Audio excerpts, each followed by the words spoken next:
धौलपुर जिले की 3 दर्जन कॉलोनी जलभराव की समस्या से जूझ रही हैं।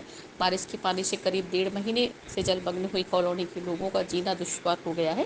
जिला प्रशासन और नगर परिषद द्वारा कॉलोनियों में से पानी की निकासी के कई इंतजाम नहीं करने पर लोगों का आज सोमवार को आक्रोश फूट गया।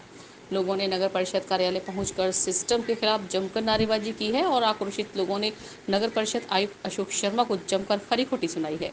लोगों ने बताया कि बीते 1.5 महीने से धौलपुर शहर की 3 दर्जन से अधिक कॉलोनी के लोगों का जीना मुश्किल हो रहा है। रास्तों में जलभराव से हालात बदतर बन गए हैं।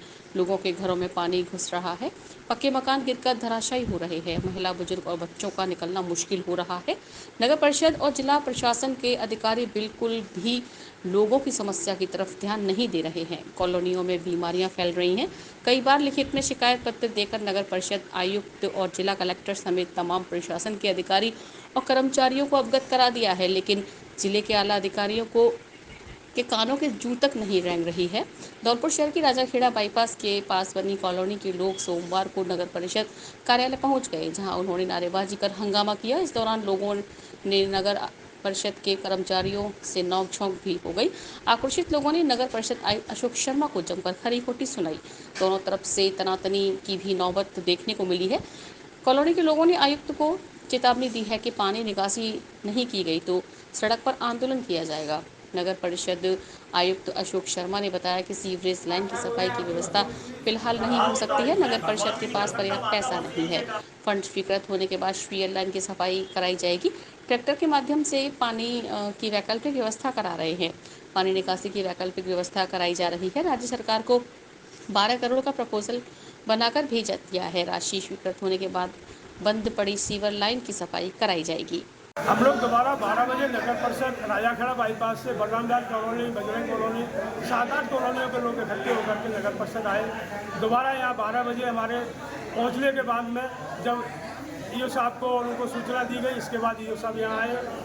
ईओ साहब ने आकर के यहाँ कार्यालय खुलवाया और उसमें जो है हमने उनसे निवेदन किया कि साहब 5 दिन पहले आप ये कह करके आए थे कि 2 घंटे में आपकी व्यवस्था हो जाएगी, लेकिन अभी तक आपका वहाँ कोई कर्मचारी नहीं पहुँचा है। हमारे राजाखेड़ा बाईपास में काफ़ी दिन से सीवर और पानी भरा हुआ है। अब तो बरसात भी नहीं है, तब भी गलियों में पानी भर रहा है। उसके लिए हमने कुछ दिन 4-5 दिन पहले रोड जाम किया था।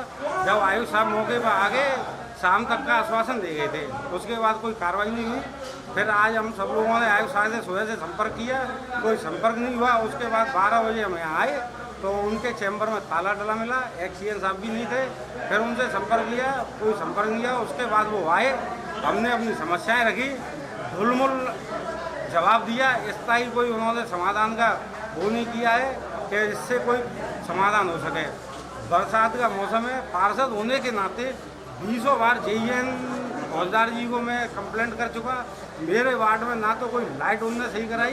बहुत बार बोलने के बाद बोलती हैं कि सामान नहीं है, सामान नहीं है। और उसके लिए हमने कहा है अब देखते हैं शाम तक वो क्या करते हैं। उन्हें फिर हम कल फिर आगे उनका आयुक्त चैम्बर का घेराव करेंगे। गोविंद वाटिका और राजाखेड़ा बाईपास के आसपास के जो लोग हैं, इन्होंने कुछ दिन पूर्व अभी पानी भरा और जो सीवरेज के मैटर में रास्ता जाम कर दिया था। तो उस समय जिला कलेक्टर और एसपी साहब के निर्देश पे मैं गया वहाँ पे।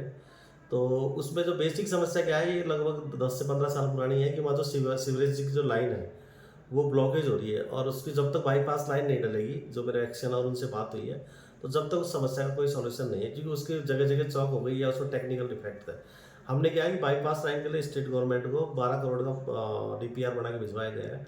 तो हम जब तक हम टेम्प्रेरी जो व्यवस्था है हमने उसमें वहाँ पे पानी के जो ट्रैक्टर है उनके माध्यम से जो एक्स्ट्रा पानी भरा हुआ उसको हटवा रहे हैं, निकलवा रहे हैं। अभी भी चल रहा है और मैंने आज भी 2 ट्रैक्टर भेजे हैं। इसके अलावा जो कलेक्टर साहब ने कहा था कि जो पानी रुकाव में रैंप वगैरह आए हैं, तो ये वो रैंप वगैरह उनको हटवाया भी हमने। और हमने वहाँ पे जो क्रॉस लाइन है वो भी हमने जो उसकी क्रॉस है वो पक्के बनने हैं नाली निर्माण के लिए। तो जिस दिन रोड ब्लॉक किया था उसके रात को 12 बजे तक मैं ऑफिस में बैठा और हमने सारा समाधान कर दिया। अब वो सीवरेज की जिस लाइन की मांग कर रहे हैं बार बार डिमांड की, वो अभी आजकल की समस्या है नहीं, 200 साल पुरानी समस्या है। कलेक्टर साहब ने भी स्टेट लेवल में बात करी और जिला प्रभारी सचिव से भी हमारी कलेक्टर साहब ने रिक्वेस्ट की थी। जल्दी बजट सैंक्शन हो जाएगा कि हमारे निकाय के बजट से तो वो सीवरेज बाईपास होना संभव नहीं है। अमृत 2.0 में ये प्रपोजल हमने भेज दिया है और जल्दी सैंक्शन हो जाएगा। जब तक हम जो भी टेम्प्रेरी व्यवस्था है वो कर रहे हैं। टेम्प्रेरी निजात कब तक मिलने की उम्मीद है? अभी तो हमने हमारे आईएन जयन में खुद भी मौके पे गया हूँ, आईएन जयन और इनको सबको मौके पे भेज दिया है।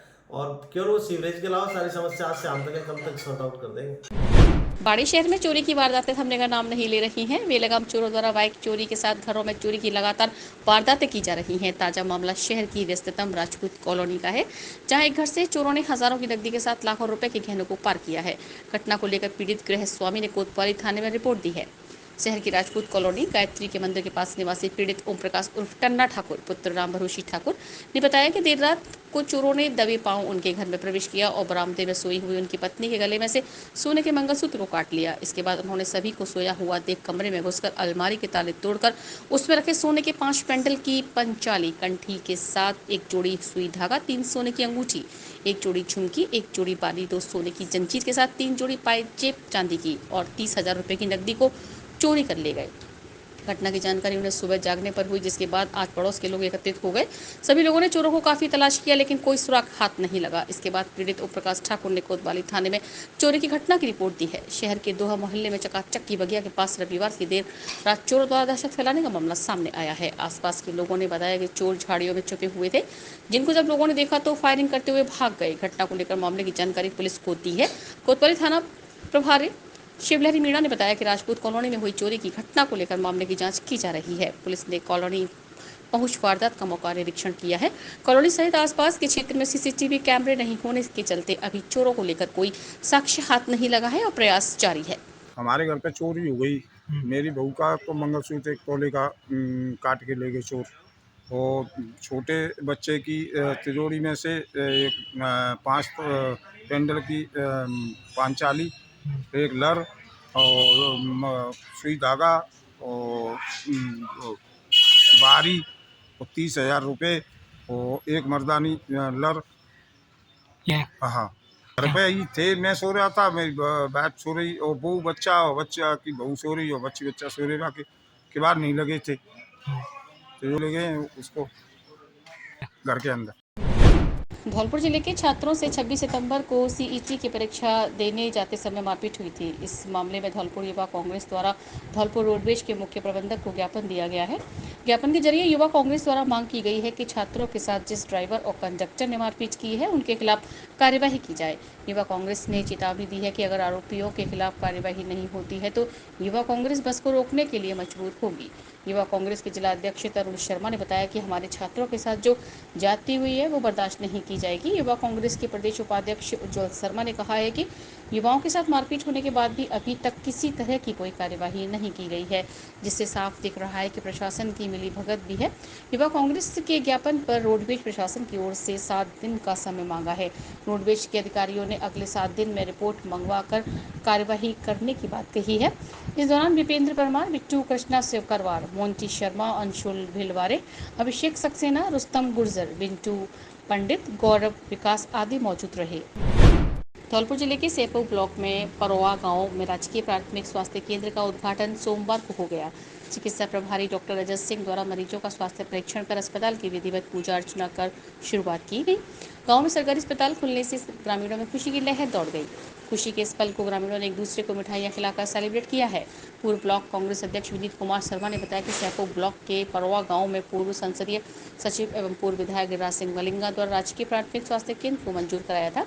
राजकीय अस्पताल के भवन निर्माण के लिए स्थानीय भामाशाह राकेश परमार द्वारा जमीन भी दान दी है। उन्होंने बताया कि अस्पताल के लिए दान दी गई जमीन के दस्तावेज चिकित्सा विभाग को सौंप दिए हैं। चिकित्सा विभाग द्वारा शीघ्र ही नवीन भवन का निर्माण कराया जाएगा। वैकल्पिक व्यवस्था के तौर पर निजी भवन में राज्य के अस्पताल की शुरुआत सोमवार से कर दी गई है। चिकित्सा विभाग द्वारा चिकित्सा की व्यवस्थाओं को देखने के लिए डॉक्टर रजत सिंह को नियुक्त किया गया है। इसके अलावा नर्स एवं अन्य स्टाफ भी तैनात किए गए हैं। अस्पताल पर मेडिसिन की सभी सुविधाएं उपलब्ध हैं। चिकित्सा प्रभारी डॉक्टर रजत सिंह ने बताया कि राज्य के अस्पताल की शुरुआत हो चुकी है।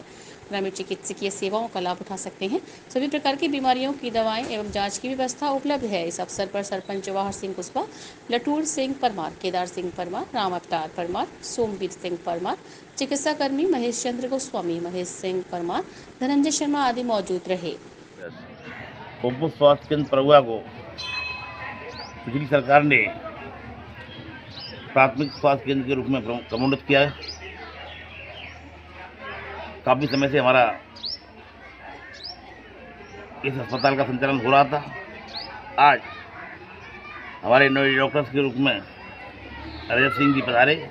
इन्होंने अपनी सेवाएं देना शुरू कर दिया है और आज से सभी ग्रामीण लोगों को, समस्त ग्राम पंचायत परिवार को समस्त सुविधा मिलने लगेंगी। जांच कराएं, दवाएं मिलेंगी, इलाज कराएं। राज्य की प्राथमिक स्वास्थ्य सेवा केंद्र परुआ आज से सुचारू रूप से चालू हो चुका है। आज दिनांक 30/9/2024 को यहाँ प्राथमिक स्वास्थ्य केंद्र परुआ का संचालन शुरू कर दिया गया है एवं यहाँ सारी व्यवस्थाएं चालू कर दी गई हैं, जिससे कि आमजन के लिए स्वास्थ्य संबंधी सेवाएं दी जाएंगी एवं सभी यहाँ आके स्वास्थ्य सेवाओं का लाभ उठाएं। धौलपुर जिले के स्वास्थ्य विभाग की टीम ने धौलपुर शहर की जलभराव वाली कॉलोनियों में 13 टीमों द्वारा लोगों को मलेरिया, डेंगू सहित मच्छर जनित बीमारियों से बचाने के लिए दवा का छिड़काव कराया। Deputy CMNHO doctor Chetram Meena ने बताया कि बारिश के चलते धौलपुर शहर की कई कॉलोनियों में बारिश का पानी भर गया है। पानी में मच्छर जनित बीमारियों को देखते हुए स्वास्थ्य विभाग ने आज सोमवार को ANM और BSc नर्सिंग स्टूडेंट के द्वारा शहर की कई कॉलोनियों में दवा का छिड़काव कराया है और यह अभियान लगातार जारी रहेगा। धौलपुर जिला हेडक्वार्टर पर जो अधिक बरसात के कारण खाली प्लॉट्स और खाली जगहों पर ज़्यादा पानी भराव से जो मच्छर जनित बीमारियों की संभावना बनी है, उसको रोकने के मद्देनज़र मेडिकल डिपार्टमेंट द्वारा ANM ट्रेनिंग सेंटर के स्टूडेंट, साथ ही BSc नर्सिंग स्टूडेंट को इकट्ठा करके लगभग 108 स्टूडेंटों को इकट्ठा किया है, जिनकी 13 टीम बनाई गई हैं और टीमों को वार्ड अलॉट करके उनके ऊपर एक सुपरवाइजर लगाया गया है। सभी टीमों को MLO और टाइमिफॉस दिया गया है। साथ ही मच्छर जनित बीमारियों से रोकथाम हेतु जागरूकता के पंपलेट भी सभी को दिए गए हैं। ये हर वार्ड में जाकर के लोगों को जागरूक करेंगे। खाली प्लॉटों में MLO डालेंगे। कूलर और जो ऐसे स्थान हैं जहाँ पानी भर के मच्छर पैदा होने की जगह हैं, उन सभी के बारे में लोगों को जागरूक करेंगे और रोकने की कार्रवाई पूरी तरह से अमल में लाई जा रही है। मेडिकल डिपार्टमेंट पूरी तरह से अलर्ट है। बच्चों के सहयोग से, यानी स्टूडेंट के सहयोग से धौलपुर वासियों को मच्छर जनित बीमारियों से रोकथाम की तैयारी में ये कार्य किया जा रहा है। धौलपुर जिले के PM श्री जवाहर नवोदय विद्यालय में हिंदी पखवाड़ा के अंतर्गत अखिल भारतीय कवि सम्मेलन आयोजित किया गया। सरस्वती प्रतिमा के समक्ष दीप प्रज्वलन और माल्यार्पण के पश्चात कवियों का पुष्पमाला व शॉल ओढ़ाकर स्वागत किया गया। कार्यक्रम के संयोजक BG मिश्रा लालवत्ती ने संचालन किया और अध्यक्षता VK त्यागी ABM संस्थान के निदेशक ने की। आगरा से पधारी कवियत्री रजिया बेगम जिया ने माता पिता का दिल न दुखाना तुमसे करते प्यार हैं सुनकर छात्रों को प्रेरणा दी। कवि वीरेंद्र त्यागी ने अपनी प्रतिनिधि रचना पढ़ी। आगरा से पधारे कवि राजकुमार रंजन ने हो जाओगे बर्बाद वतन बेचने वालों कविता पढ़ी। कवि मनोज बेचैन ने जिंदगी से जूझ तू जिंदगी डर जाएगी, मौत भी आ गई हो एक बार तो टल जाएगी। कवि वीरेंद्र त्यागी ने प्रिय मुझे बचपन लगता है सुनाकर छात्रों को राष्ट्रप्रेम की प्रेरणा दी। फिरोजाबाद से पधारे कवि मंजुल मयंक, उड़ईस से वीरेंद्र तिवारी और भरतपुर से पधारे कवि जयकुमार जय ने कविता पाठ किया। कार्यक्रम में विद्यालय की प्रधानाचार्य ने अपना स्वागत उद्बोधन पढ़ा और उपाचार्य ने धन्यवाद ज्ञापित किया। को डांटे दिल में बेहद प्यार बिनी। बाड़ी शहर में अग्रवाल समाज द्वारा 5 दिवसीय अग्रसेन जयंती महोत्सव मनाया जा रहा है। इस महोत्सव का शुभारंभ रविवार को किया गया, जिसमें प्रथम दिन रविवार को दिन में जहां रक्तदान शिविर और सामान्य ज्ञान प्रतियोगिताओं का आयोजन हुआ, वहीं रात्रि में अग्रसेन शिक्षा समिति के सहयोग से सांस्कृतिक कार्यक्रमों का आयोजन किया गया। इस दौरान मंच पर समाज के बालक बालिकाओं और अग्रसेन स्कूल के छात्र छात्राओं द्वारा मनोहारी प्रस्तुतियां दी गई। अग्रसेन शिक्षा समिति के अध्यक्ष PD अग्रवाल ने बताया कि समाज का यह कार्यक्रम 5 दिन चलेगा, जो रविवार से गुरुवार तक आयोजित होगा। प्रथम दिन रविवार की शाम को शहर की अग्रवाल धर्मशाला में भव्य सांस्कृतिक कार्यक्रमों का आयोजन किया गया, जो देर रात तक चला, जिसमें स्कूली छात्र छात्राओं के साथ समाज के बालक बालिकाओं ने कई प्रकार की शिक्षाप्रद और मनोहारी प्रस्तुतियां दी। इस दौरान अग्रसेन शिक्षा समिति के सचिव रामसेवक मंगल और अन्य पदाधिकारी मौजूद रहे। अग्रवाल समाज के उपाध्यक्ष राम कुमार गर्ग और महामंत्री हरीश शंकर मंगल ने बताया कि अग्रवाल समाज के अग्रसेन जयंती महोत्सव में 5 दिन तक अलग अलग कार्यक्रम आयोजित होंगे। मंगलवार को नवयुवक मंडल द्वारा डांस प्रतियोगिता होगी और बुधवार 2 अक्टूबर को अग्रसेन सहायता समिति के सहयोग से अरविंद जी महाराज द्वारा रामकथा का आयोजन किया जाएगा। गुरुवार को समाज का मुख्य कार्यक्रम होगा, जिसमें प्रभात फेरी के साथ भगवान अग्रसेन की विशाल शोभा यात्रा निकाली जाएगी। अग्रसेन जयंती महोत्सव में आज सोमवार को पूरा कार्यक्रम अग्रवाल महिला मंडल के सहयोग से आयोजित होगा। महिला मंडल के अध्यक्ष सरोज मंगल और महामंत्री डॉक्टर निर्मा सिंगल ने बताया कि सबसे पहले दोपहर 1 बजे 6 से 10 वर्ष आयु के बच्चों के लिए कुर्सी दौड़ प्रतियोगिता होगी। इसके बाद 2 बजे से 11 से 16 आयु वर्ग के समाज के बच्चों के लिए नींबू चम्मच दौड़ प्रतियोगिता होगी। 3 बजे से अग्रवाल समाज की महिलाओं के लिए कौन बनेगी मां माधवी प्रतियोगिता रखी गई है और शाम 7 बजे से गरबा एवं डांडिया नृत्य का आयोजन किया जाएगा।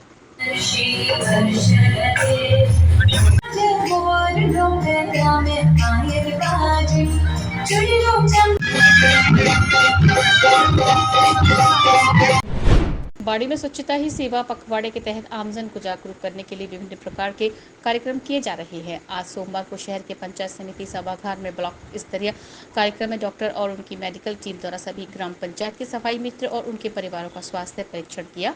इस दौरान बीमार मिले कुछ मित्रों को मेडिकल टीम द्वारा उपचार भी दिया गया। वहीं दूसरी ओर शहर के वार्ड 28 राजस्थान नगरीय आधारभूत विकास परियोजना के लक्षित समूह द्वारा स्थानीय निवासियों के साथ समूह चर्चा की और उन्हें सफाई एवं स्वच्छता के महत्व से अवगत कराते हुए संकल्प दिलाया। शहर के पंचायत समिति सभागार में आयोजित हुए सफाई मित्र स्वास्थ्य परीक्षण के कार्यक्रम में पंचायत समिति के विकास अधिकारी रामबोल सिंह के साथ सहायक विकास अधिकारी ब्रजेश शर्मा, वरिष्ठ अभियंता योगेंद्र सिंह, ब्लॉक समन्वयक हरेंद्र सिंह परमार और ग्राम पंचायत से आए जनप्रतिनिधि मौजूद रहे। आज स्वच्छता ही सेवा पखवाड़ा अंतर्गत ब्लॉक स्तर पर डॉक्टरों की टीम के द्वारा ग्राम पंचायतों से जो भी सफाई मित्र हैं, उनके परिवार वाले हैं, उनका आज स्वास्थ्य परीक्षण किया जा रहा है, जिसमें ब्लॉक स्तरीय डॉक्टरों की टीम के द्वारा उनका परीक्षण चल रहा है। इनको जो जो बीमारी हैं उसके बारे में उनको पर्चा लिख के डॉक्टरों के जो वहाँ काउंटर है, काउंटर पे से वो दवा ले रहे हैं। दवाओं के बाद उनको जो दिक्कत है, बीपी है, शुगर है, जो भी बीमारी है उन्हें उनका परीक्षण करके दवा दी जा रही है। और इस अभियान के तहत इन लोगों ने जो सफाई मित्र हैं ग्राम पंचायतों के, उनके द्वारा गांव में सफाई अभियान में अपनी जो महत्वपूर्ण भूमिका निभाई है, उनका परीक्षण है। सरमथुरा कस्बे में कटौट कुआ के पास में सर्पदंश से एक युवक की दर्दनाक मौत का मामला सामने आया है। मृतक युवक खेत पर कृषि कार्य करने गया हुआ था। इसी दौरान युवक को खेत पर सांप ने डस लिया। घटना के बाद परिजन युवक को उपचार के लिए अस्पताल लेकर पहुंचे, जहां पर डॉक्टरों ने युवक को मृत घोषित कर दिया। जानकारी के अनुसार मृतक की युवक आकाश कुशवाहा पुत्र राम खिलाड़ी कुशवाहा भीमनगर सरमथुरा थाना क्षेत्र का निवासी था, जो कि अपने खेत पर कृषि कार्य करने गया हुआ था। इसी दौरान युवक को खेत में घास के नीचे छिपे सांप ने काट लिया। युवक को सर्प के काटने की जानकारी मिलते ही परिवार वाले इलाज के लिए अस्पताल ले गए, जहां पर डॉक्टरों ने युवक को मृत घोषित कर दिया। घटना की सूचना पर सरमथुरा थाना पुलिस ने मृतक युवक के शव को सरमथुरा सामुदायिक स्वास्थ्य केंद्र की मोर्चरी में रखवाया है, जहां डॉक्टरों की टीम ने शव का पोस्टमार्टम करवाकर परिजनों को सौंप दिया। घटना के बाद युवक के परिजनों में कोहराम मच गया। मृतक युवक के परिजनों ने सरकार से सहायता राशि दिलाए जाने की मांग की है। बाड़ी शहर के सरमथुरा रोड पर मुख्य नहर के किनारे माइनर नहर, जिसके द्वारा 2 दर्जन से अधिक किसानों के खेतों को रबी की फसल के लिए पानी की सप्लाई सिंचाई विभाग द्वारा दी जाती है। वर्तमान में उक्त माइनर नहर को अतिक्रमणकारियों ने कब्जा कर नष्ट कर दिया है, जिससे अब किसानों के खेतों में सिंचाई विभाग द्वारा दिए जाने वाले पानी के आने की संभावना पूरी तरह से खत्म हो गई है। इसी को लेकर चिंतित और पीड़ित किसानों द्वारा आज तहसीलदार एवं कार्यवाहक उपखंड अधिकारी मोहम्मद हनीफ खां को ज्ञापन सौंपा है, जिसमें तुरंत मामले की जाँच के साथ कार्यवाही की मांग की गई है। बाड़ी पेंशनर समाज के अध्यक्ष एवं किसान सुरेंद्र चंद्र दीक्षित ने बताया कि उनके परिवार सहित 2 दर्जन से अधिक किसानों के खेत सरमथुरा रोड पर रामसागर बांध से आ जाने वाली मुख्य नहर के इस साइड में स्थित हैं। मुख्य नहर से उनके खेतों में पानी सप्लाई के लिए सिंचाई विभाग द्वारा एक नरुआ निकाला गया है, जो सरकारी भूमि में स्थित है। इस नरुआ से अभी किसानों के खेतों में पानी पहुँचता है, लेकिन वर्तमान में उक्त नरुआ को अतिक्रमणकारियों द्वारा नष्ट कर दिया गया है, जिसके चलते 1 महीने के बाद खेतों में रबी की फसल के लिए जो पानी नहर द्वारा छोड़ा जाएगा वह उनको नहीं मिल पा सकेगा। ऐसे में उनकी फसल सूख जाएगी, क्योंकि इन किसानों के पास पानी की कोई और व्यवस्था नहीं है। इस समस्या को लेकर आज उपखंड अधिकारी को ज्ञापन सौंपा है और मामले में त्वरित कार्यवाही की मांग की है। सर कि रामसागर से जो नहर बनी हुई है प्राचीन सरमथुरा रोड पर, उसका प्राचीन ही नरुआ था। हमारे खेतों में उससे सिंचाई होती थी। अब नहर के पास वाले खेत वालों ने अतिक्रमण करके उस नरुआ को ध्वस्त कर दिया, खत्म कर दिया, और हमारी जो 25-30 बीघा जमीन है वो सब बंजर रह जाएगी और किसानों को रोजी रोटी के लाले पड़ जाएंगे। इसलिए हम उस नरुआ को खुलवाने के लिए, सिंचाई के लिए हमने तहसीलदार साहब, SDM साहब के नाम ज्ञापन दिया है। ये नरुआ जो आया है सरमथुरा रोड से, नहर से, सिंचाई विभाग से, वो गैर असामाजिक तत्वों ने वो अतिक्रमण करके और उसको नेस्तनाबूद कर दिया है, और किसान परेशान हो जाएंगे सभी लोग। हम पे और कोई आसरा नहीं है, वही हमारी आजीविका है। तो इसको तुरंत मतलब ये तहसीलदार साहब को एसडीओ साहब को ज्ञापन दिया है, आश्वासन दिया है कि जल्दी से जल्द कार्रवाई करें। धौलपुर जिले के एवीएम कॉन्वेंट स्कूल के विद्यार्थी अलवर में बेसिक लीडरशिप कैंप से 10 दिन की ट्रेनिंग लेकर वापस लौटने पर स्कूल में जूनियर एनसीसी कैडेट्स द्वारा सीनियर एनसीसी कैडेट्स का भव्य स्वागत किया गया। कार्यक्रम का आयोजन सीटीओ आशुतोष राणा के संरक्षण में किया गया। कैंप का नेतृत्व सीनियर ऑफिसर उत्कर्ष पाठक ने किया। इस कैंप में बच्चों के time management, leadership quality, national integration के बारे में सीखा। साथ ही एडवांस लीडरशिप सिलेक्शन कैंप हेतु 2 टेस्ट हुए, जिसमें X10 बोर्ड पर लिखित परीक्षा हुई, जिसमें उत्कर्ष पाठक एडवांस लीडरशिप कैंप के लिए चुने गए। धौलपुर जिले के सीनियर स्कूल डोमई में एसीबीओ रामगोपाल के नेतृत्व में जागरण टीम ने शैक्षिक गतिविधियों पर कार्यक्रम आयोजित किया। कार्यक्रम की अध्यक्षता बच्चू सिंह ने की। कार्यक्रम में दर्जनों ग्रामीण मौजूद रहे। कार्यक्रम का संचालन वाइस प्रिंसिपल रामदयाल मीनाज ने किया। उत्तम विद्यालय व्यवस्था के लिए टीम ने मेडल पहनाकर सम्मानित किया। बोर्ड क्लासेस में टॉपर्स स्टूडेंट्स को मेडल पहनाकर सम्मानित किया। टीम के सदस्यों ने उत्तम आचरण, नैतिक शिक्षा व मानवीय मूल्यों की शिक्षा दी। शिक्षा में नवीन नवाचारों व उच्च तकनीकी शिक्षा के पहलुओं पर प्रकाश डाला। विद्यालय में स्टूडेंट्स के जनरल नॉलेज का अच्छा ज्ञान था। भव्य फाउंडेशन का सम्मान समारोह 29 सितंबर 2024 को जयपुर में संपन्न हुआ। धौलपुर के कवलजीत सिंह, दयाकांत सक्सेना, मुकेश सक्सेना और अनूप अस्थाना को किया गया। अंतर्राष्ट्रीय मैत्री सम्मेलन और इंडियन डायमंड डिग्निटी अवार्ड 2024 से सम्मानित। कार्यक्रम जयपुर के सुरेश ज्ञान विहार विश्वविद्यालय के कालिंदी सभागार में 29 सितंबर को आयोजित हुआ।